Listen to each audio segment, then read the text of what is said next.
사랑의 예수님, 오늘도 변함없이 우리 김숙진 목사님께서 기도한 바와 같이 우리가 그러한 목적으로 주님 섬기며 만나며 열매 맺기를 원합니다. 여기는 모든 주의 피값으로 사신 주님의 종들이 그러한 축복의 가정과 소유자들이 될 수 있도록 은혜를 베풀어 주시옵소서. 우리 오늘도 이른 아침에 나와 하나님 앞에 경배하는 우리 성가대원들의 그 마음의 중심을 보옵시고 영육간의 사람으로 덧입혀 주셔서 무사람들에게 진정 하나님은 곧 이런 거라고 우리가 삶 가운데 주님의 십자가를 짊어지고 우리 삶 가운데 세상 사람들한테 보여주는 하나님의 사랑이 보여주는 그런 역사가 일어날 수 있도록 성령 하나님 붙잡아 주시옵소서. 오늘도 주님의 종들의 한 사람 한 사람 주님께서 터치하여 주셔서 우리가 육신의 근심 걱정 다 내려놓고 그리스도를 사모하는 그 영성만이 채워질 수 있도록 은혜를 베풀어 주시사 주님 만나고 돌아가고 주님 만남으로 삶이 변할 수 있도록 은혜를 베풀어 주시옵소서. 오늘도 이 진리의 말씀을 그리스도께서 친히 주님의 핏값으로 사신 종들에게 선포하시고 어리석고 부족한 이 딸을 통역 역할로서 이용하시고 사용하여 주시옵소서. 저의 허물과 죄악을 용서하시고 그 자비를 우리 여기는 모든 동역자들에게 은총을 베풀어 주실 걸로 믿고 이 모든 것을 예수님 이름으로 기도드립니다. 수고하셨습니다. 여러분들 예수 그리스도를 믿는 것은 우리가 옷에 다는 액세서리쯤으로 여기는 사람은 그렇게 없을 것입니다. 우리는 그러면 안 되고요. 예수 그리스도를 믿는 것은요, 믿어도 되고 안 믿어도 되는 그런 종교의 의식이 아닙니다. 진정 예수 그리스도를 믿는 것은 나를 지으신 주인을 믿는 거요, 이 자연의 주인을 믿는 겁니다. 이 자연이 없으면 우리가 어떻게 살아요? 공기 햇빛 없이 살 수 있는 사람 손 들어보세요. 아무도 없습니다. 그리고 무엇보다도 내 영혼의 주인이에요. 그래서 우리가 죽을 위기가 닥치면 위험한 사건에 처하게 되면 하나님을 찾게 되는 거예요. 이게 본질이에요. 왜? 죽을 위기가 닿으면 내 영혼이 저 밑바닥에서 꿈틀거렸던 그 영혼이 나의 주인을 찾는, 아버지를 찾는 그 역사가 있는 거예요.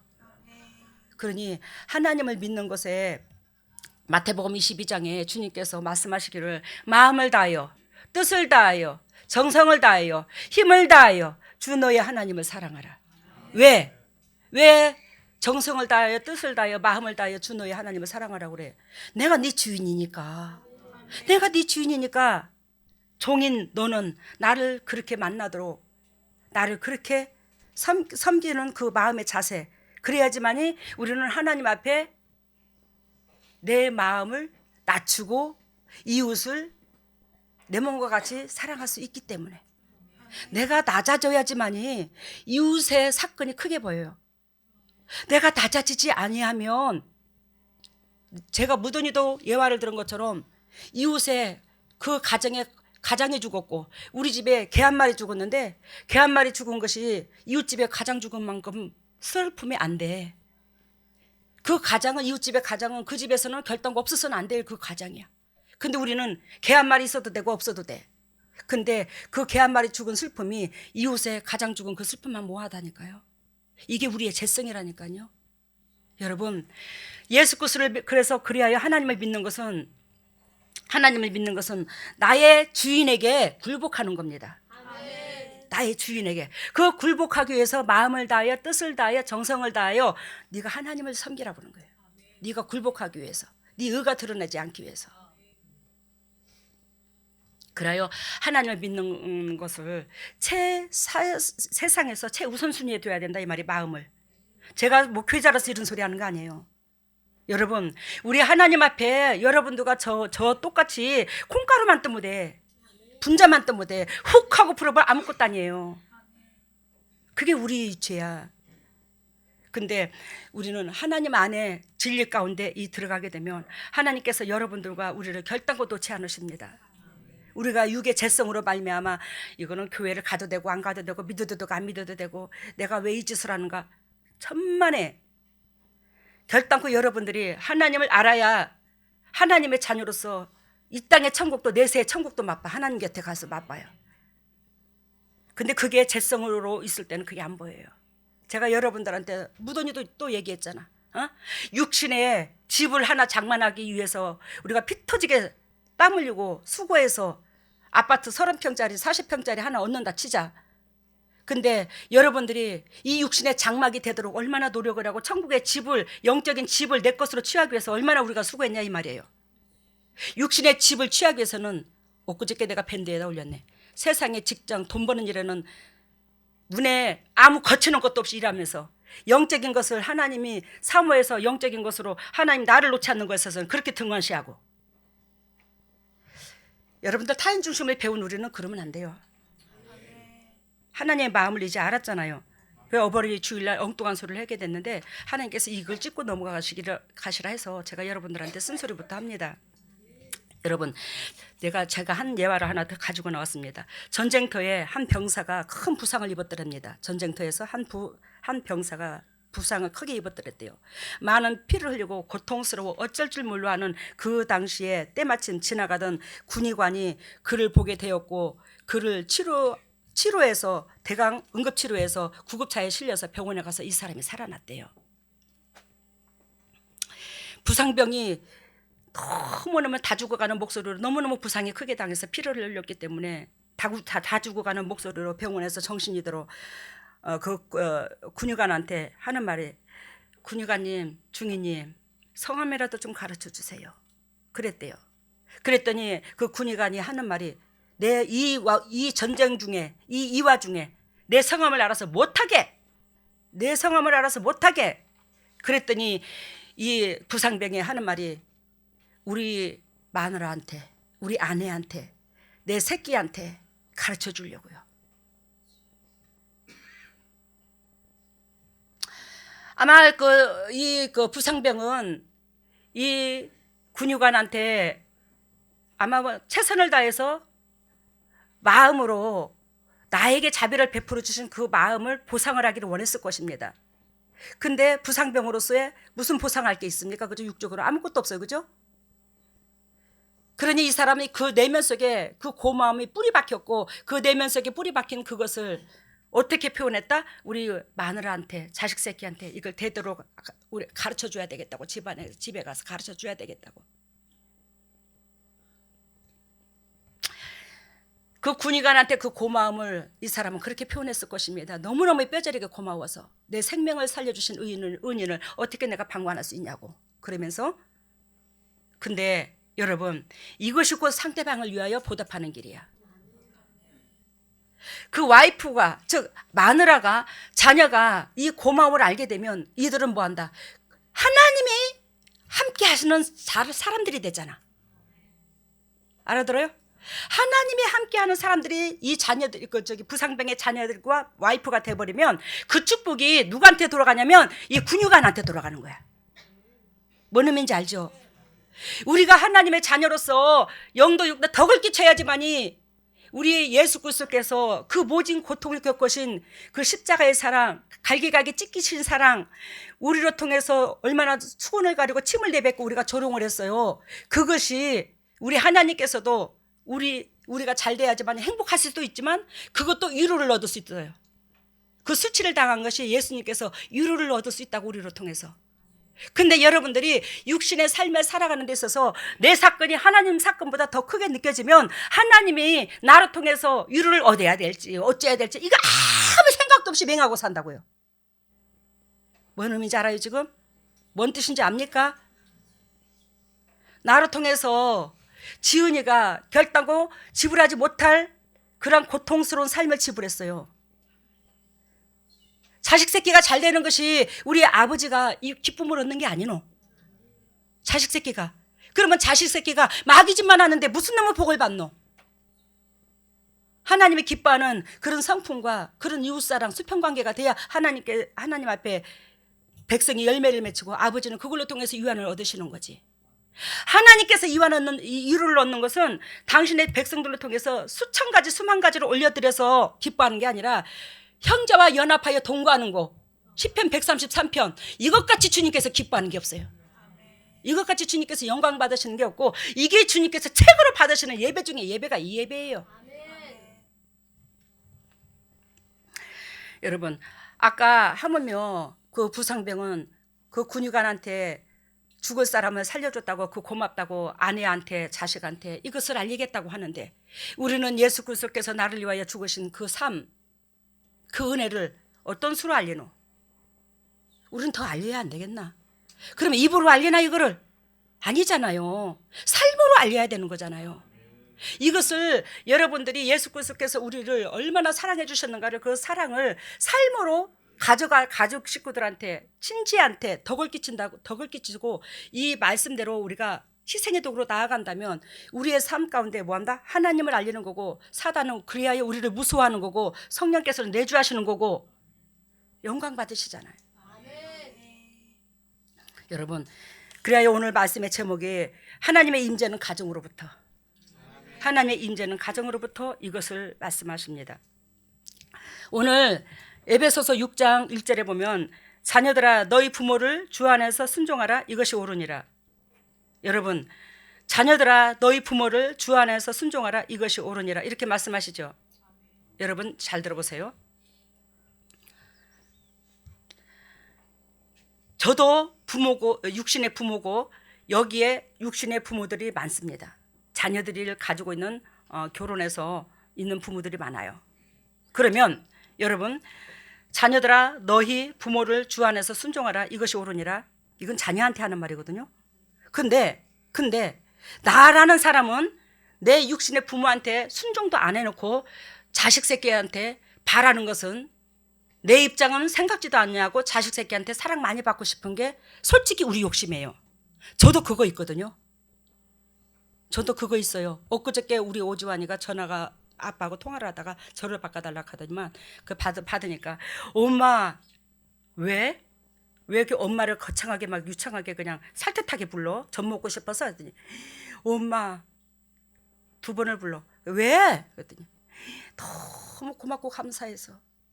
왜? 그랬더니 쪼잔한 이 아들이 뭐라고 끝까지 놓지 아니하고 끝까지 기도로서 마음으로서 엄마가 나한테 모자란 이 자식한테 부모의 이치에서 그렇게 하는 걸 보면 나는 과연 내 마음속에서 새끼에 대한 사랑은 억수로 설렌대요.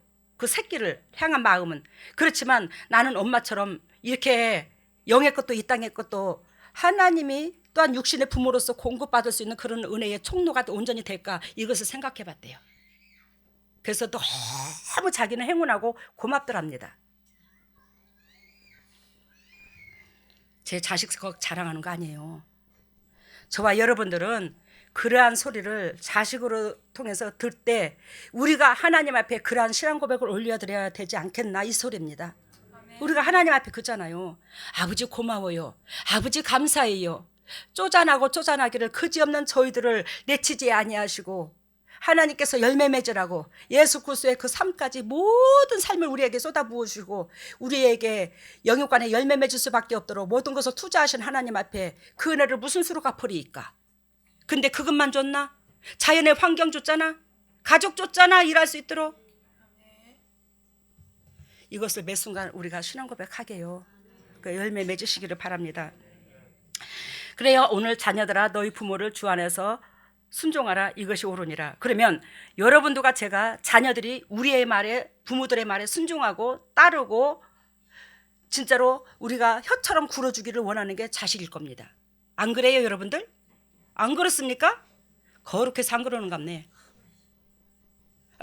여러분들 자녀가 여러분들한테 그렇게 해주기를 원치 않아요? 그 원하잖아요. 그러면 어디를 보냐? 어떻게 해야 이 역사가 일어나냐? 시편 127편을 봐요.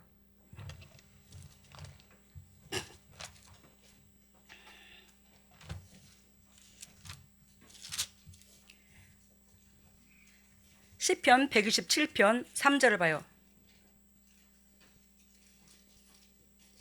시편 127편 897페이지 127편 3절 127편 3절 같이 읽습니다. 자식은 여호와의 주신 기업이요 태의 열매는 그의 상급이로다.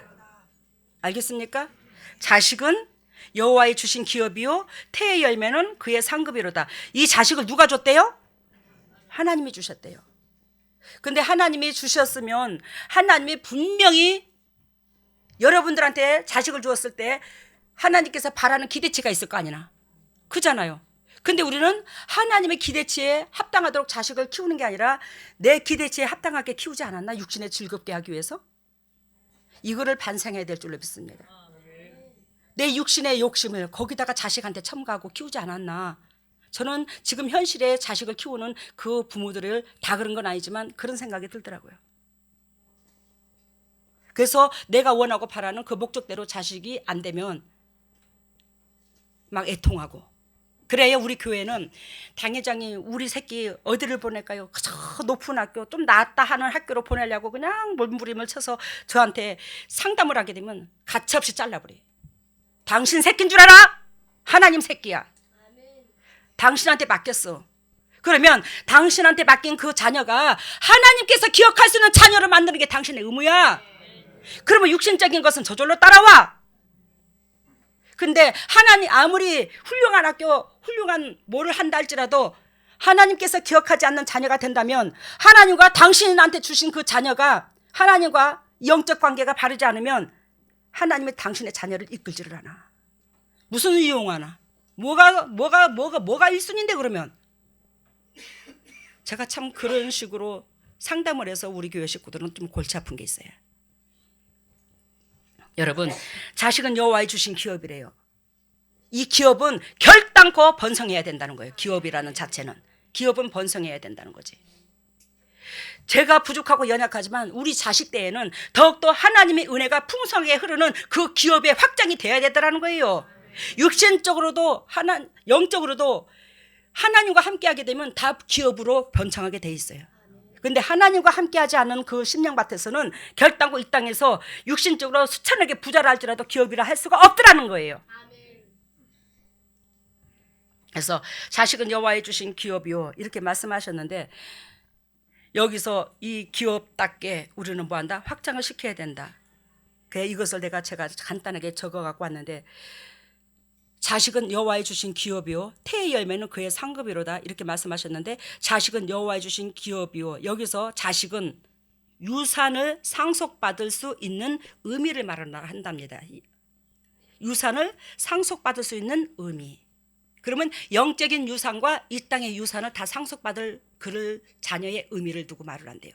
그래서 아까 조금 전에 앞달락에 말씀드린 것처럼 자녀를 하나님께서 우리에게 선물로 주셨는데 그 자녀가 하나님의 기업이 되어 영의 축복도 이 땅의 축복도 받아 세상 사람들한테 하나님의 자녀인 것을 증명케 해야 된다 이 말이에요.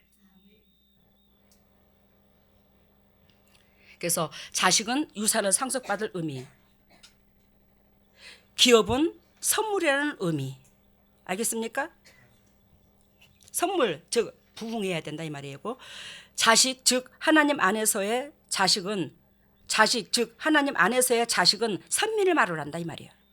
거룩한 하나님의 본질의 그 뜻을 이루는 자를 말을 한다 이 말이에요. 여기서. 근데 선민, 이스라엘 백성에게 때때로 물려받을 기업으로 주셨듯이 이해가 되죠? 이스라엘 백성에게 하나님께서 젖과 꿀이 흐르는 땅으로 보내시면서 영의 축복과 이 땅의 축복의 소유자로서 영적 계보를 이을 수 있는 민족으로 주님께서 훈련시켰죠. 그 자가 선민이라 할 수 있더라는 거지. 우리는 완벽하지 못해요. 저도 그렇고 여러분도 그렇고 재성을 가진지라. 자식은 우리들의 가정을 하나님의 자녀의 도리에 육신의 가문의 도리를 이어나갈 하나님의 선물이라고 말할 수 있더라는 거예요. 하나님의 기업을 이어나가고 가정의 가문의 기업을 이어나가고 그래 했을 때 선물의 기능을 다 할 수 있더라는 거예요. 그러므로 성도들이 하나님의 선물인 자녀들을 하나님의 선한 말씀에 따라 잘 양육할 때 자식은 하나님이 주신 기업으로 진정 축복과 상급이 될 수 있더라는 걸 얘기하는 거예요. 태의 열매는 상급이라고 아까 말씀하셨는데 이 태의 열매는 열매 상급 이것은 사카르 히브리어로 사카르 즉 하나님이 사람에게 베푸시는 은혜의 복을 의미한다 이 말이에요. 사카르가 하나님이 주신 인간에게 주신 하나님의 축복의 의미를 의미한다. 창세기 15장 죄송합니다. 창세기 15장 1절에 보면 이상중에 아브라함에게 임하여 이상중이라는 것은 꿈으로는 환상을 말을 합니다. 하나님께서 꿈으로 환상으로도 지금도 우리 재단에 말씀하시죠. 창세기 15장 1절에 이상 중에 아브라함에게 임하여 가라사대 아브라함아 두려워 마라. 나는 너의 방패요 너의 지극히 큰 상급이로다. 무슨 의미인지 알으셨죠? 그래서 아까 이상 중에 아브라함에게 임하여 아브라함에게 하나님께서 선몽하셔서 계시를 하십니다. 그죠? 근데 우리 재단에서 이렇게 그 하나님의 섭리와 하나님의 계획하신 바와 우리에게 원하고 바라는 것을 하나님께서 환상 중에 보게 해야 하네요. 많이 보게 하죠. 우리 식구들이 대부분 영이 열렸죠. 근데 그러한 것들을 얘기하면 세상 사람들이 뭘 하는 줄 아십니까? 신비주의라고 해요. 여러분, 성경의 그 자체가 신비주의예요. 알아들었어요? 성경 자체가 신비주의인데 하나님께서 육으로 우리의 모습을 똑같이 하고 이 길에 걸어다니는 그런 육체를 가지고 있다면 신비주의가 아니에요. 근데 하나님께서 영적인 존재이기 때문에 영적 세계는 다 신비주의예요. 아시겠어요? 무슨 뜻인지? 영적으로 계시기 때문에 신비주의야. 왜? 계시를 받기 때문에. 영이 육한테 터치를 하기 때문에. 알아들으셨죠? 근데 그것이 신비주의에 빠졌대. 신비주의에 신비주의의 그 메시지를 받지 않냐고서 어떻게 우리가 하나님의 계시를 받노? 안 그래요? 그건 지당하게 하나님께서 성경으로 말씀하시기를 베드로에게도 지극히 고넬료의 집에 가기 전에 이상 보았잖아. 그래서 하나님이 성령께서 역사하시셔서 이상을 보게 하고 하나님의 뜻을 순종케 하시잖아. 근데 어찌 그게 신비주의노? 내 방법대로 가는 게 육신의 방법대로 가면 신비주의가 아닌데 하나님의 뜻을 따르려니까 신비주의라 소리도 들어요. 위로를 얻으시라고 이 말씀을 하시는 거예요. 힘을 내라고. 여러분, 근데 여기서 아까 제가 창세기 15장 1절을 읽어드렸는데 이상 중에 아브라함에게 임하여 가라사대 아브라함아 두려워 마라. 나는 너의 방패요 너의 지극히 큰 상급이로다. 나는 너에게 지극히 큰 상급이로다. 그러면서 누구를 언약해요? 하나님께서 축복을 주시되 자녀가 상급인 걸 얘기한다 이 말이야. 이 자녀를 상급으로 주셨는데 우리한테 이 자녀로 통해서 하나님께서 우리를 끝까지 만나고 싶어 하신다 이 말이에요. 자녀로 통해서 자녀도 만나고 우리 가정을 우리 주님께서 기억하는 가정 되기를 원하더라 이 말이에요. 여러분, 아브라함에게 두려워하지 말라고 그러고 나는 너의 방패요 너의 지극히 상급이로다. 그래요 우리는 내가 이 자녀를 하나님께서 기억할 수 있는 자녀로서 양육이 되었을 때 그 자녀가 상급이 되어 여러분들의 인생의 삶 가운데 방패 역할을 하는 줄로 믿습니다. 아시겠습니까? 하나님께서 영으로 계신 하나님이 여러분들을 너무너무 사랑하셔서 여러분들의 노후에 방패 역할을 감당하라고 그 자녀를 주셨다는 거예요.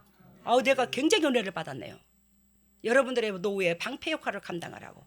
근데 여러분들이 하나님과 여러분들한테 주신 그 자녀와 중간에서 통역 역할을 감당하고 즉 물고의 역할을 감당해서 그 자녀가 복을 받도록 만들었을 때에 그 자녀가 여러분들의 노후의 방패 역할이 돼요. 근데 여러분들이 그 역할을 감당하지 못하면 자녀들이 여러분들의 방패 역할을 못해요. 근심덩어리가 됩니다. 아셨어요? 무슨 뜻인지? 그러니까 자녀가 나의 방패막이가 되어주기를 원하지만 우리는 내가 자녀에게 그런 영향력을 공급했는 것을 회개하고 뒤돌아보라 이 말이에요. 지금이라도 늦지 않았다 이 말이에요. 깨닫고 돌이키라 이 말이에요. 그러면서 127편 10편 4절에 보면 젊은 자가 나오는데 젊은 자의 자식은 이렇게 나오죠. 127편 4절에 젊은 자의 자식은, 그런데 이거를 내가 주석을 들여다봤거든요. 젊은 자의 자식은 그랬는데 주석을 들여다보니까 어떻게 해석이 되었냐면 젊어서 낳은 자식이 많은 자식을 낳았을 때에 알아들어요? 먼 훗날 늙어서 이 자식을 통해서 내가 안주할 것을 얘기하더라고요. 주석이 이렇게 표현이 되었더라고요. 그것도 의미 없는 말은 아니에요.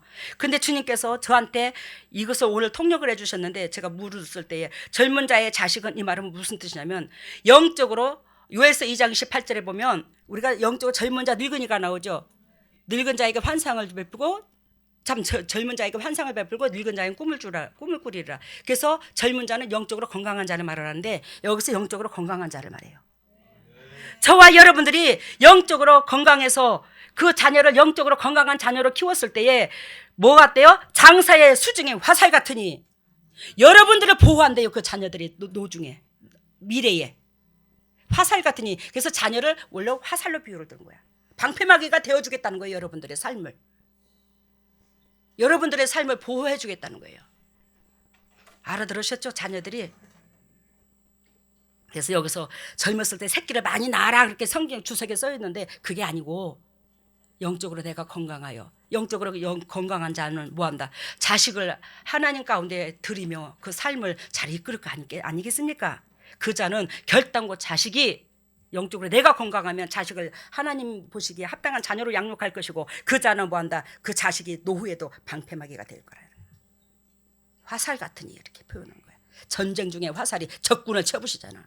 여러분들의 삶 가운데 사단이 노후에 방해를 할 것 같고 어둠의 영들이 여러분들을 지배하게 되면 그것을 뭐한다? 쳐부시는 역할이 된다는 거예요. 그러한 것들의 방패 역할이 되더라는 거예요.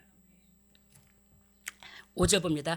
이것이 전통에 가득한 자는 복되도다. 여기서 이것이 전통에 가득한 자는 이 말은 가정의 유래가 되고 규례가 된 자는 자녀를 그렇게 내가 영적으로 건강해서 자녀가 영적으로 건강한 영적 계보를 잇는 그러한 것이 이 가정의 전통이 된 자 그 가정은 복되도다.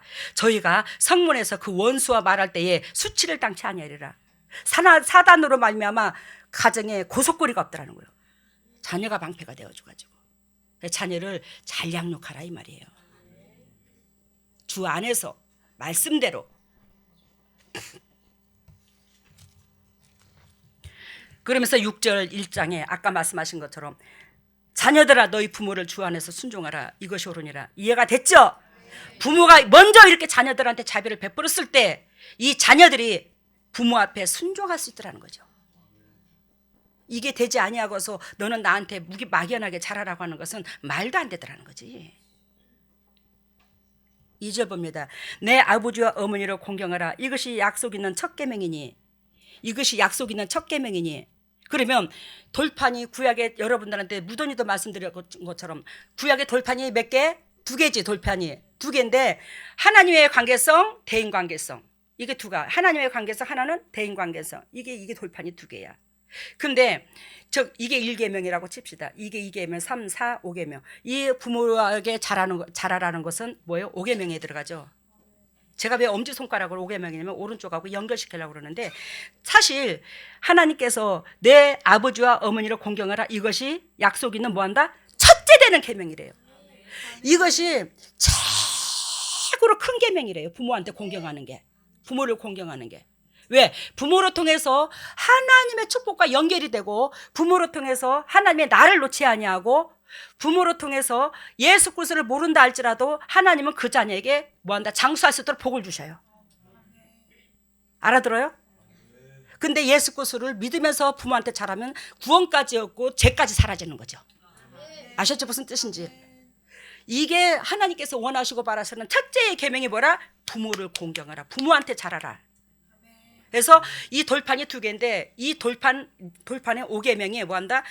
부모를 공경하라는데 이 하나님의 관계성이 붙어 있는 거예요. 이 돌판이, 이 5계명에. 그래서 이 부모한테 잘하는 것은 곧 하나님의 관계성, 즉 하나님한테 잘하는 거예요.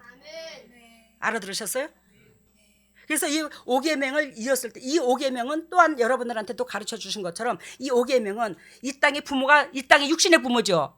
이 땅의 육신의 부모잖아요. 이 육신의 부모는 땅의 계명이에요. 이 땅의 계명이 대인관계성 2계명에 거의 속하거든요.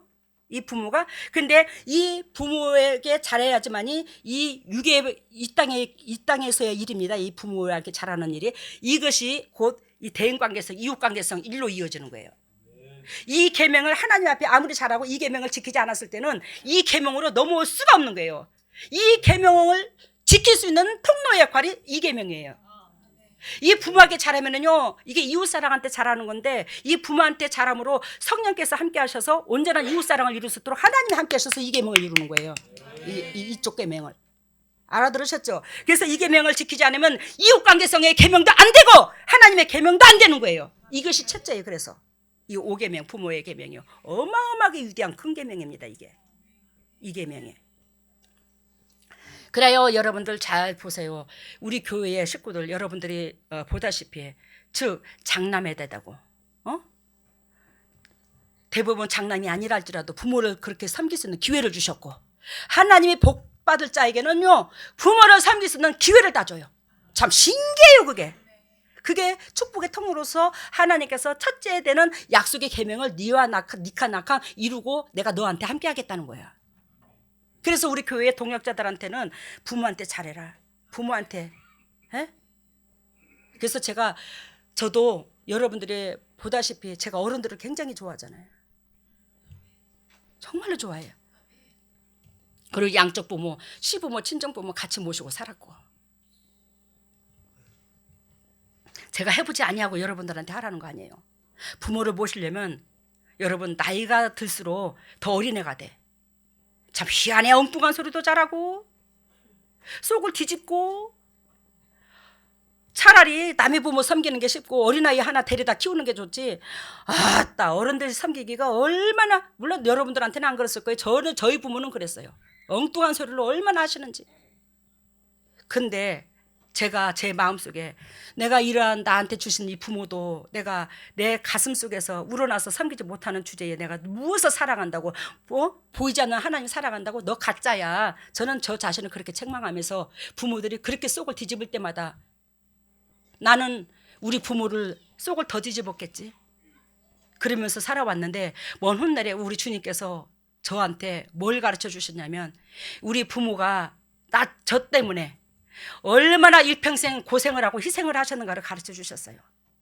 근데 육신적으로 볼 때는 저는 우리 부모한테 희생시킨 적이 별로 없어요. 우리 부모가 늦게까지 일을 하시면 늦게까지 하고 집안 살림 다 하고 동생들 다 보고 맨 어린 나이 때부터 일구덕에서 살았으니까 일 속에서 내가 손에 끼친 게 없는 것 같아. 육신적으로 볼 때는. 근데 하나님께서는 너 때문에 너희 부모가 얼마나 일평생을 고생 속에서 살았는 줄 알아? 거기서 깨달은 게 뭐냐? 야, 맞다.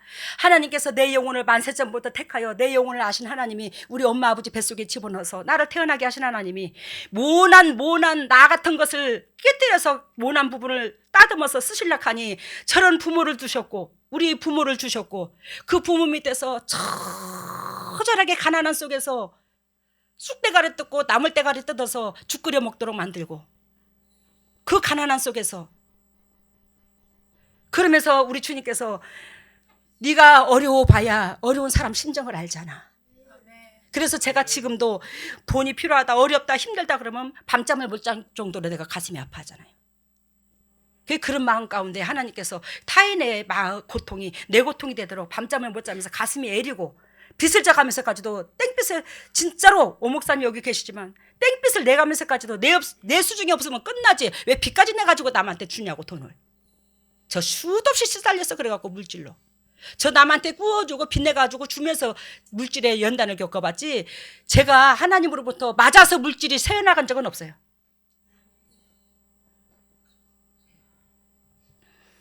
그래 우리 엄마 아버지가 제가 얼마나 가슴이 저리든지 우리 육신의 엄마 아버지가 쪼잔한 나 때문에 그분들도 당연히 하나님께서 사랑하시는데 이 땅의 육으로서 누릴 수 있는 권위가 있잖아. 그지? 누릴 수 있는 그 의무가 있는데 쪼잔한 이 딸 때문에 그렇게 가난하게 살 수밖에 없었겠구나. 내가 진작 좀 깨졌으면. 그러면 결혼해서라도 제가 널널해가지고 우리 엄마 아버지가 일평생 나 때문에 고생한 그 엄마 아버지한테 물질로라도 보상을 하고 좀 위로를 줬으면 얼마나 좋겠어. 쪼잔해서 제가 그런 그릇도 못 됐어요. 너무 가슴 아프더라고 이게. 그래요 우리 하나님께서 우리 엄마 아버지가 예수를 참 믿는다고 우리 아버지 따라 잘 믿으셨지만 우리 하나님께서 영적 세계를 보여주시는데 큰 정자나무가 있더라고. 큰 뭐라고나 느티나무라고나 정자나무. 마을 여기에 가면 이렇게 정자나무 있잖아. 큰 정자나무에 있는데 우리 엄마 아버지가 그 정자나무 그늘 안에서 심을 얻고 있더라고요. 영적 세계를 보여주시는데 그래서 내가 아버지 이게 뭐예요? 그랬더니 네가 믿음으로 말미암아 그 겨자씨 비유 있죠? 조그마한 씨를 뿌렸는데 그게 믿음으로 나중에 큰 나무가 되어 많은 새가 깃든다고. 새는 씨 뿌리는 비유에서 사단을 의미해요. 이 세상에 육신적인 사람들 사단 거의 다 들었잖아. 그 사람들이 깃든다. 그 사람들이 영원히 살아난다 이 말이에요.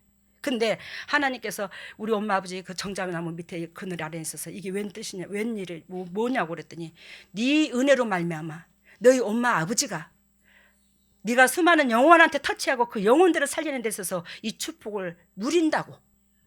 이것까지 영적 비밀을 가르쳐 주더라고. 이건 진짜 가르쳐 준 거예요. 가르쳐 준 건 여러분들도 알으라고 가르쳐 준 거야. 그래서 제가 이런 설교 잘 안 하는데 오늘 설교를 하는 거예요, 여러분들한테. 그만큼 여러분들의 영향력이 여러분들의 주위에 사람들한테, 죽은 영혼들한테까지도 주님께서 영향력을 미칠 것을 얘기하는 거예요. 그러면 우리가 육신적으로 살면 우리 부모들한테 아무 영향력 못 미쳐요, 죽은 영혼들한테. 근데 예수 그리스도 때문에 예수 그리스도를 낳기까지 예수 그리스도 마태복음 1장에 계보가 나오듯이 그 영혼들을 기억하듯이 우리들의 조상들까지도 기억할 수 있다라는 걸 얘기하는 거예요. 왜? 여러분들은 말미암아 성령의 열매가 올라왔을 때. 알아들으셨죠? 이 엄청나게 위대한 하나님의 축복의 은혜가 이 땅에서 올라가면 하늘 아래서 다 풀린다는 걸 얘기하는 거예요.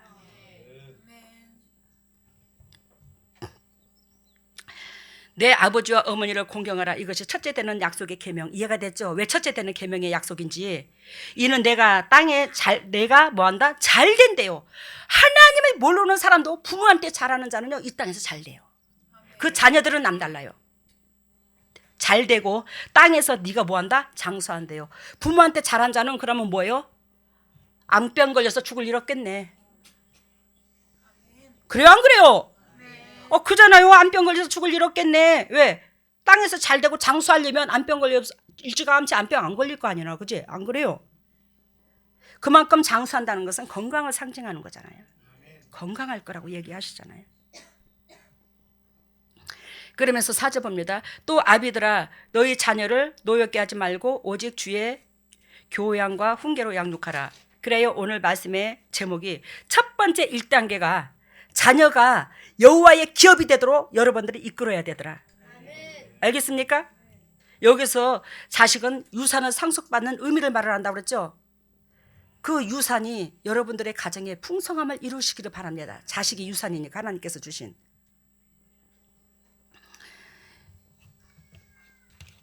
그리고 2단계는 수평관계인데 그게 뭐냐면 4절 나와요. 조금 전에 읽어드린 바와 같이 또 아비들아 너희 자녀를 노엽게 하지 말고 오직 주의 교양과 훈계로서 양육하라. 이것이 시편 127편 똑같은 의미를 두고 말하는 거예요. 알겠습니까? 그래서 자녀들아 너희 자녀를 노엽게 하지 말고 오직 주의 교양과 훈계로 양육하라. 우리 남동생이 남원에 있습니다. 근데 우리 남동생이 남원에 있는데 두 부부지간이 옛날에 우리 남동생이 간증한 건데 두 부부지간이 좀 다퉜대요. 다퉈가지고 너무너무 다퉈가지고 그날 주일이었는데 에이 세상 말로 에이 나 주일 안 지켜. 그래가지고 둘이 다투고 친척집이라고 무주를 가게 됐대요. 그 무주를 갔는데 그 어느 교회에 무주를 갔는데 양심이 찔려. 어느 정도 이제 집에서 다투고 거기까지 가니까 마음이 풀어졌겠지. 그 골순분자잖아 이 우리 남동생들이 예수. 그러니까 주일은 빠지기는 싫고 지켜야 되겠다 싶어서 가까운 교회로 갔대요. 근데 그때 5월 달이었대요. 5월 딱 첫째 주. 오치번처럼. 근데 거기서 자녀를 노엽게 하지 말라 그러더래요. 그래서 거기서 위로를 얻었대. 은혜를 받았대요. 그래서 내가 물어봤어요. 어떤 은혜를 받았노? 거기서 자녀를 노엽게 하지 말라 그랬는데. 그랬더니 우리 부모들은 자녀를 노엽게 했다 이 말이에요. 그래서 내가 하는 소리가 그게 무슨 놈의 은혜나? 우리 부모가 자식을 노엽게 했다? 그래 어떤 식으로 노엽게 했는데? 나는 무슨 의도로 말하는 줄 알죠, 남동생이. 저 남동생 억수로 사랑합니다. 흉보지 마세요. 남 예화를 직접적으로 듣는 거니까. 무슨 어떻게 노엽겠는데 그랬더니 그렇게 성질 다 내고 자식 새끼한테 화풀이 다 하고 그렇게 막 노엽게 했다고. 맞아요, 남동생 말이. 노엽게 한 거 맞습니다. 근데 여기서 주님께서 저한테 가르쳐주는 은혜는 너희 자녀들을 노엽게 하지 말라 이 말은 영적으로 성장시키는 데 있어서는 노엽게 해도 돼요. 알아들어요? 근데 내가 영적으로 자녀들한테 성장시키지도 못하고 영적으로 새끼들을 키워놓지도 못하면서 또 영적으로 마음을 전달도 못하면서 육적으로 네가 잘했네 네가 못했네 이놈아 이렇게 하라 이놈아 저렇게 하라 이게 이래서 그러니까 당신의 욕심들을 채우기 위해서 자녀들한테 그렇게 화를 내는 것은 이건 진짜 자녀를 노엽게 하는 거라고요. 알아들어요? 부모가 하나님께서 주신 태의 열매인데, 기업인데, 자기 육신의 욕망을 채우기 위해서 자녀들을 바라보고 자녀들을 양육하면 안 된다는 거지. 자기 욕구 불만 때문에 그렇게 화를 낸다는 것은 이건 노엽게 하는 거예요. 근데 진짜 예수 그리스도께서 우리를 책망하듯이, 육신으로 오셔서 잘못된 부분을 책망하듯이 육신의 부모가 그 자녀가 미래가 잘 되도록 책망하는 것은 다 노엽게 하는 게 아니라고. 뭔 의미인지 알죠? 이걸 분간해야 돼요. 이걸 분간할 줄 알아야 돼요. 그러면 우리는 영의 것을 추구하도록 자녀들을 강하게 화를 내면서까지도 훈계를 하고 양육을 하나, 안 그러면 육의 욕구불만 그거 세상에서 등 따시고 배부르고 명예욕 끼치라고 그것 때문에 자녀들을 양육하면서 화를 내는, 어디에 치우쳐 있어요 우리가? 어디에 치우쳐 있냐고요 우리 마음이. 우리 심장로님은 그러셨나 보다. 여러분, 너희 자녀들을 노엽게 하지 말고. 그래서 우리 엄마 아버지는 너무 노엽게 했대. 그래서 내가 맞다 그렇지만 우리 엄마 아버지한테 맞다 그렇지만, 잘 들어보세요. 맞다 그렇지만 내가 영적으로 생각할 때는 우리 엄마 아버지가 우리 때문에 우리를 영적으로 하나님께서 기억되는 사람으로 만드시려고 그 부모들한테 붙여서, 그 부모들이 하나님이 우리를 따듬어지기까지의 그 우리 육신의 부모들한테 붙여서 우리 육신의 부모들이 일평생 고생하는 것을 못 보았기 때문에 이 고백도 할 수 있더라는 거예요. 무슨 뜻인지 알죠? 우리들을 양육하기 위해서 하나님께서 영적인 은혜의 사람으로 따듬기 위해서, 훈련시키기 위해서 그 육신의 부모들한테 붙여가지고 그 육신의 부모가 우리들이 따듬어지기까지 그 모진 고통을 겪을 수밖에 없었던 그것을 우리는 알아야 된다고. 그러면 이 소리가 안 나온다고. 육적으로 모진 화를 냈다 할지라도. 이해가 됐죠? 그래서 여러분들과 저는 은혜를 깨달은 자로서 그 자녀가 하나님이 기억될 수 있는 사람으로서 양육되고, 그 자녀가 하나님이 늘 함께 하셔서 많은 사람들한테 영향력을 끼치는 희생의 도구로 키우기 위해서 노여워해야지, 그릇된 길에 잘못된 길에 노여워해야지 내 욕구불만 때문에 노여워하면 우리 입장선에서는 안 된다고. 그렇지만 우리는 또 육신의 입장선에서 우리를 노엽게 했다 할지라도 우리는 그것을 뭐한다? 쪼잔한 나 같은 거 훈련시키기 위한 하나님의 은총에 우리 부모가 희생이 됐다는 것을 알아야 된다고. 여기서 문제 4절서부터 수평관계인데, 이 자녀들한테 영적으로 육적으로 하나님이 기억될 수 있는 그런 자녀로서 만들어주는 게 하나님께서 뭐한다? 최고의 뭐한다? 수평관계 1단계. 즉 이것이 돼야지만이 네가 자녀로 통해서 섬김을 받고 그 자녀가 너로 통해서 복을 받게 만드는 거야. 알아들으셨죠? 먼저 자녀한테 기회를 주고 하나님을 알게끔 이후 대인관계성이 되도록 상품을 만들어주고, 그 자녀를 통해서 부모가 공경을 받고, 그러므로 부모가 공경을 받음으로 그 자녀한테는 부모는 하나님과 같은 대상이라고 그랬잖아. 그래야 그 자녀가 부모한테 자람으로 이 자녀는 대대로 하나님의 축복이 흐르는 거예요. 그러니까 보여지는 열매가 자녀로서는 부모한테 자라는 거야. 그래야 그게 열매가 계속적으로 이루어지는 거예요. 무슨 뜻인지 알죠? 그러면서 5절부터 종들아 두려워하지 말며 성실한 마음으로 육체의 상전에게 순종하기를 그리스도께 하듯 하여 눈가리만 하여 사람을 기쁘게 하는 것처럼 하지 말고 그리스도의 종처럼 마음을 다하여 하나님의 뜻을 다하여. 즉 5절서부터 7절까지는 4절서부터 7절까지는 완전 대인관계성을 말하는 거예요. 대인관계성, 수평관계, 이것이야말로 주님께서 영원히 나는 너를 놓지 아니하고 너는 내 자녀가 되는 비결이야. 그렇기 때문에 먼저 자녀가 부모한테 잘하려면 이 자녀를 부모가 먼저 잘 양육을 해야 돼요. 하나님이 기억되는 사람으로. 그리고 자녀가 부모한테 잘함으로 부모한테 잘하는 그 사건을 보고 하나님은 이 자녀를 놓지를 않아. 그러니까 자녀가 잘 되는 비결이 자녀를 잘 양육하는 거, 부모를 알게 섬기게끔. 그래서 그 축복이 자녀한테 다시 되돌아가고, 다시 되돌아가는 그 자녀에게는 하나님이 함께 하셔서 이 수평관계, 4절서부터 계속 수평관계를, 대인관계성을 5절서부터 전적으로 말을 하는데 이것이 이루어질 수 있더라는 걸 얘기하는 거예요. 그래서 첫 번째는 1단계는 아까 뭐 한다? 자녀를 잘 양육하라. 그리고 두 번째는 수직관계를 잘 유지하라. 그 수직관계가 뭐냐? 하나님과 나와 이 선이 삐뚤어지지 않도록, 그것이 부모한테 잘하는 거라고. 이해가 되셨죠? 아까 1단계는 뭐라고 그랬죠? 시편 127편 우리가 배웠습니다. 자녀한테 잘 양육하는 거, 하나님이 주신 기업으로 키우는 거. 그랬을 때에 뭐 한다? 수직관계. 자녀가 부모를 섬기고, 부모를 섬김으로 말미암아 이 자녀를 하나님이 놓지를 않으신다고. 그래서 수직관계를 말을 하고, 그래서 이것이 수직관계는 뭐 한다? 내 마음을 다하여, 목숨을 다하여, 뜻을 다하여 주 너의 하나님을 사랑하라. 이것이 수직관계라고. 그리고 세 번째는 수평관계인데, 수평관계는 아까 보다시피 에베소서 6장 5절에서 9절, 즉 영적 전쟁에서 결단코 이 자녀들이 승리케 만들어라 이 말이에요. 아시겠습니까? 그래서 이 대인관계성이 돼버리면, 수평관계가 즉 돼버리면, 대인관계성이 수평관계인데 이게 돼버리면 결단코 이 자녀는 영적으로 흔들릴 게 없더라는 거예요. 그래서 시편에 이 자녀가 뭐한다? 수중의 화살 같다고 얘기하는 거예요. 젊은 자의 자녀는 수중의 화살 같다고, 나의 방패막이가 되더라는 거예요. 왜? 수평관계가 되니까 사탄의 고속거리가 없겠죠. 이해가 돼요?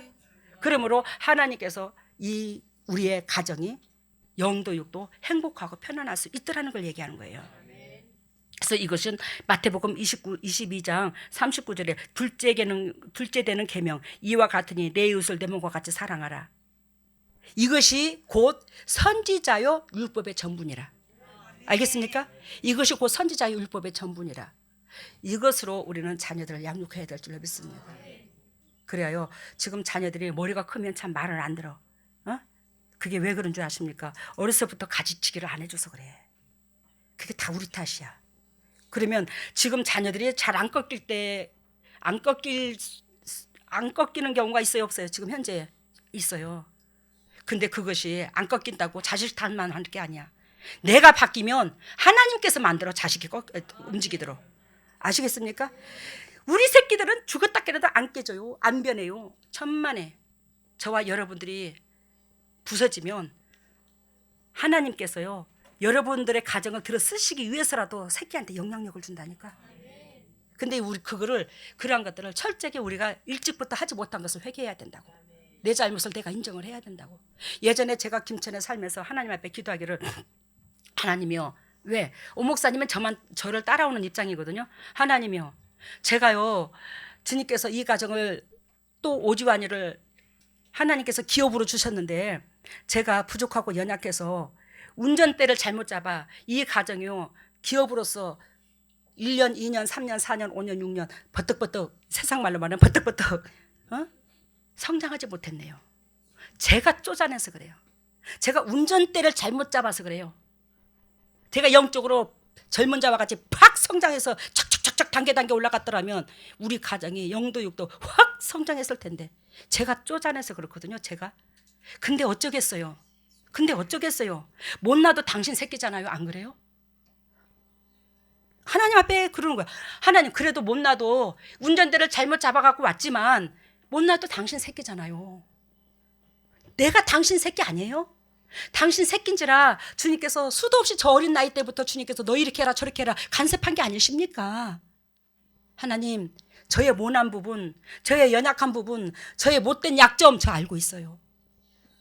근데 있는 그 모습 그대로 봐주시고 용서해 주시고 주님께서 함께 해주셔서 못난 내 심장에 매 순간순간 주님의 빛을 조명해 주셔서 아버지 뜻을 저에게 가르쳐 주세요. 제가 아버지 앞에 고집 피운 적 없잖아요. 아버지께서 보여주시면 보여주신 대로, 가르쳐주면 가르쳐준 대로 우로 가려다가도 좌측으로 가라면 그 즉시 좌측으로 옮기려고, 눈물을 머금고라도 좌측으로 돌리려고 즉시 순종하려고 하는 그 마음의 본질을 주님께서 외면하지 않으실 줄로 믿습니다. 제가 이렇게 당당하게 기도를 하는 거예요. 왜? 여러분들 안 되더라도 하라는 대로만 해봐. 그렇게 되면 안 되더라도 하라는 대로 하게 되면 여러분들이 뭐예요? 저와 같이 아버지요, 아버지께서 저한테 가르쳐준 대로 제가 부족하지만 순종하려고 애쓰는 그 마음, 고집 피우지 않는 마음 하나님이 알고 계시잖아요. 이런 고백이 나왔을 때 하나님께서 두 손발을 다 들어버려요. 알겠습니까? 그래요. 하나님의 영광이 여러분들의 가정에 차고 넘치기를 바랍니다. 여러분들 육신의 부모는 우리가 내 육신의 새끼들만큼 못 사랑합니다. 마음 육신 이게 재성이라고 그랬어요. 그죠? 전에 설교했죠 이거.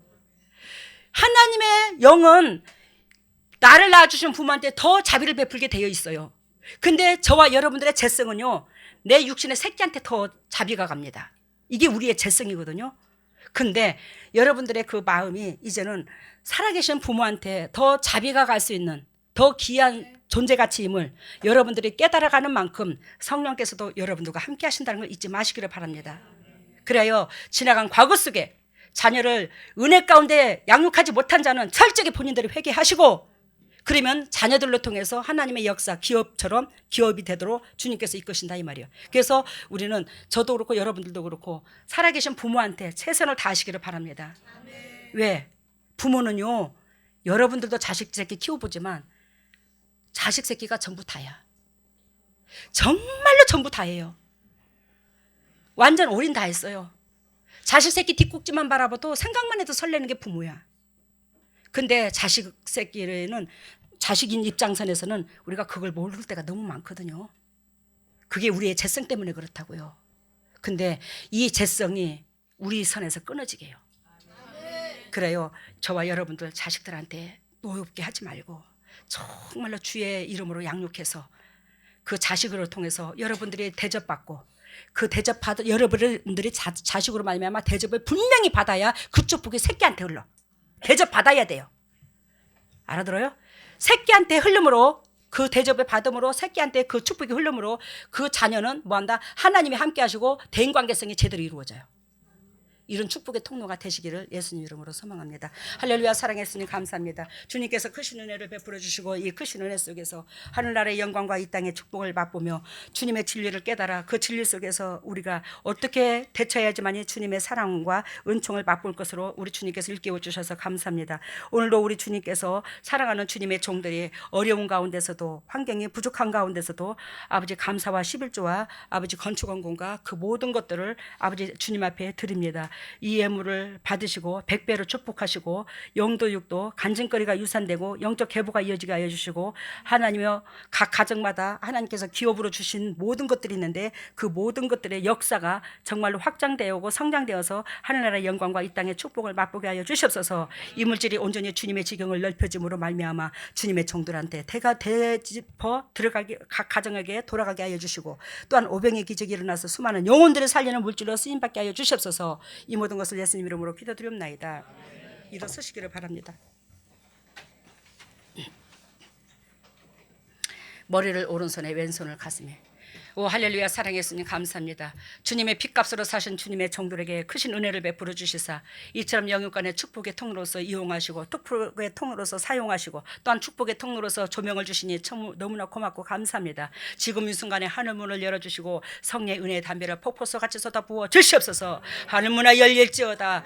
하늘문이 열릴지어다. 우리 주에서 십자가 보혈의 능력으로 하늘문이 열릴지어다. 예수 그리스도 십자가 보혈의 능력으로 하늘문을 열어주시고 성령의 은혜의 담배를 폭포수 같이 쏟아부어 주시고, 폭포수 같이 성령의 담비로 쏟아부으신 그 은혜 가운데 영도육도 회복되는 역사가 일어날 수 있도록 아버지 은총을 베풀어 주시되, 영혼이 잘된 같이 범사가 잘되고 강건한 축복을 누릴 수 있도록 은혜를 베풀어 주시옵소서. 영혼들이 소생될지어다. 영혼들아 소생될지어다. 우리 주에서 십자가 보혈의 능력으로 소생될지어다. 예수 그리스도 십자가 보혈의 능력으로 영혼들이 소생되어 진리 가운데 열매 맺고 진리의 기쁨이 되게 하여 주시옵소서. 하나님이 왼손에 가슴에 손 얹었습니다. 너희는 무릇 이 마음을 품으라. 이 마음은 그리스도의 그리스도의 마음이니 하나님의 그리스도의 자녀가 그리스도의 마음을 품지 아니하고서 어찌 그리스도의 자녀를 하겠습니까? 지금 이 순간에 성령님께서 건건적으로 운행하여 주시사 그리스도의 마음을 품어 그리스도께서 우리에게 베풀으신 그 은혜가 아버지 차고 넘치게 하여 주시고 받은 그 사랑을 이웃에게 전할 수 있는 보배들이 될 수 있도록 기름 부으시고 사랑하시고 영광에 들어가게 하여 주시옵소서. 그리스도의 심장으로 변할지어다. 그리스도의 심장으로 변할지어다. 더럽고 착한 인간 쓰레기 냄새나는 심장은 제거시켜 주시고 그리스도의 심장으로 변해서 받은 사랑 전할 수 있는 저희들 될 수 있도록 은혜를 베풀어 주시옵소서. 지금은 아픈 부에 손이 갑니다. 할렐루야. 사랑의 예수님 감사합니다. 주님의 종들에게 은총과 자비를 베풀어 주시사 영도 육도 회복시켜 주시되 더럽고 착한 질병에서 벗어날 수 있도록 우리 속에 그 더럽고 착한 쓴뿌리 하나님과 원수되는 그 모든 것들을 제거시켜 주시옵소서. 더럽고 착한 쓴뿌리가 떠나가고 하나님과 원수되는 그 모든 것들이 우리 속에서 떠나갈지어다. 생각이 떠나갈지어다. 고집이 떠나갈지어다. 쓴뿌리가 떠나갈지어다. 내 잣대가 떠나갈지어다. 모든 것들이 떠나갈지어다. 하나님과 원수되는 그 모든 것들이 떠나감으로 하나님께서 함께 하심으로 더럽고 착한 질병이 온전히 회복되어 예수 그리스도께서 채찍에 맞음으로 나음을 입은 그 역사가 주님의 종들에게 차고 넘칠 수 있도록 기름 부으시고 사랑하시고 영광에 들게 하여 주시옵소서. 영육관이 회복될지어다. 영광이 회복될지어다. 우리 집에서 십자가 보리 등용으로 영육관이 회복되되 각 가정마다 물질의 저주도 떠나가게 하여 주시고 사업체의 물질의 저주가 떠나가게 하여 주시옵소서. 지금은 우리 주 예수 그리스도 은혜와 하나님의 망각하신 은혜와 성령의 교통하심과 역사하심이 진정 주님의 뜻대로 살려고 애통하는 여기에 있는 모든 동역자들 위해 인터넷으로 예배드리는 모든 동역자들 위해 삶 가운데 직장 가운데 아버지와 자녀 위에 물질 위에 건강 위에 영원히 함께 계시기를 예수 그리스도 이름 받들어 축복하옵나이다. 예, 오늘 말씀은 수박 겉도 아니고 달콤한 과즙이 아닌 가슴에서 넘쳐난 진정한 그 수박씨가 되어서 가정에서 그 수박씨가 대를 이어가는 그런 그 말씀으로 보여줬고, 그다음에 꼭 필요한 징검다리가 이제 되는 것을 보여줬어요. 그리고 헌금에는 우리 가정의 벽시계, 그것이 이제 초침이 돌고 있는 것이 하나님 앞에 심판에 다가서는 그것을 이제 우리가 깨닫게 하는 그런 그 벽시계를 구입하는 그런 모습 보여주고, 축복에는 예수님이 큰 자색 자루를 가지고 오셔서 그 자루 안에 있는 것이 화분인데 각자에게 화분을 하나씩 나눠줘서 그 화분을 산에 가서 이제 그 산에다 다시 각자가 심는 그런 모양을 보여줬고, 그 다음에 큰 축대가 있는데 그 축대에 그 돌들을 하나씩 그 사각돌을 들어다가 축대를 각자가 하나씩 그 나서 축대를 쌓아나가는 그런 모습 보여줬고, 이 마음을 품으러 갈 때는 자녀가 삶 속에서 보고 스스로 배울 수 있는 부모가 이제 되어야 되는 것을 보여줬고요. 치유에는 눈, 귀, 류마티스, 그 다음에 침샘, 신장 이래 보고 처음에 메시지가 수박 겉도 그 과즙 그것도 아니고 수박 속씨가 되어서 가정의 대를 여러분들이 수박 속씨가 되어가지고 가정의 대를 이어라. 수박 안이 빨갛죠. 그래서 이 세상에서 진정 대를 이어서 겉으로 수박이 새파랗죠. 그래서 겉으로 세상에 그리스도 향기를 바라는 그런 역사가 너희 가정에 일어나기를 원한다. 그래서 우리는 수박 씨가 되어야 된대. 우리 하나님이 예수 그리스도께서 밀씨가 된 것처럼 우리는 그렇게 순전하지 못해 밀씨가 되지 못하니까 수박씨 되어서 하나님의 그 밀씨의 역할을 이어주라는 거죠. 다음에는 꼭 필요한 징검다리가 되어라. 꼭 필요한 징검다리가 되어라. 우리 예수 그리스도께서 다리 역할을 해주셨죠. 하나님과 인간 사이에. 우리 또한 무사람들에게 징검다리 역할을 감당해줘서 즉 이 세상의 그 요단강을 잘 뛰어넘어 건너갈 수 있는 하나님을 만날 수 있는 그런 통로 역할을 감당하기를 원한다 이 말을 해요. 다음에는 헌금은 벽시계를 구입했다고요. 영적인 벽시계를 구입했다고. 우리 하나님의 벽시계, 심판에 다가서. 심판이 다가왔는데 이 물질로 통해서 벽시계를 구입해서 모든 식구들한테 영적으로 경각심을 주는 그런 역사 속에서 이제 열매 맺을 수 있도록 주님께서 그런 도구로서 물질을 쓴다 이 말이야. 벽시계화를 감당할 수 있는 그런 물질로 쓴다 이 말이지. 영을 깨우는 그런 데 쓴다 이 말이야 한마디로. 그리고 물질이. 그리고 다음에는 축복 기도는 예수님께서 큰 그 자색 자루를 가져오셔서 그 안에 화분을 각자 다 나눠 주셨어요. 예수님께서 자색 자루로 가져왔다는 것은 나는 왕이야. 자색은 왕을 상징합니다. 성경에서 나는 왕이야. 이 왕의 명령이야. 이 너희들로 통해서 결단코 5달란트 남기고 10처녀의 비누 그런 것처럼 하나님께서 열매를 거두시기를 원한다는 거. 키워. 너희들로 통해서 분명히 대가 이어져야 돼. 너희를 통해서 싹이 나야 돼. 예? 이걸 말을 하는 거예요. 그리고 다음에는 그게 명령이래요. 그래서 자색 자루로 가지고 담아 갖고 온 거야. 자색 자루에다가. 다음에는 그리고 큰 축대 있는데 돌을 들어다가 그 축대를 쌓아요. 큰 축대를 돌에 산에다 쌓는다고 하지 않았어요? 아니요. 산에다는 화분 가져온 거를 다 심어요. 축대를 쌓는다는 것은 여러분들과 내가 예수 그리스도께서 모퉁이 돌이야. 우리가 주님의 지경을 넓히는 담 역할을 감당해야 된다는 거. 여러분들을 통해서 주님 나라가 확장돼야 된다는 걸 얘기하고 다음에 이 마음을 품으라고 할 때 자녀가 삶에서 부모의 모습을 보고 스스로 배울 수 있는. 그래서 오늘 그 얘기를 했잖아요. 그 말씀을 드렸잖아요. 주님께서 설교를 했잖아요. 내가 자식한테 최선을 다하고 하나님 보시기에 합당한 자녀로서 키워갔을 때 부모와 자식한테 바라라고 부모도. 근데 우리는 자식을 그렇게 양육하지 못했다면 지금이라도 운전대를 잡지 못한 거에 대해서 철저하게 회개하라고 그랬잖아요. 회개하면 하나님께서 나부터 사람이 바뀌고 새끼들이 바뀐다고. 다음은 치료는 눈, 귀, 류머티즘, 누마티스, 침샘, 침샘, 신장. 신장 고쳐주셨대요.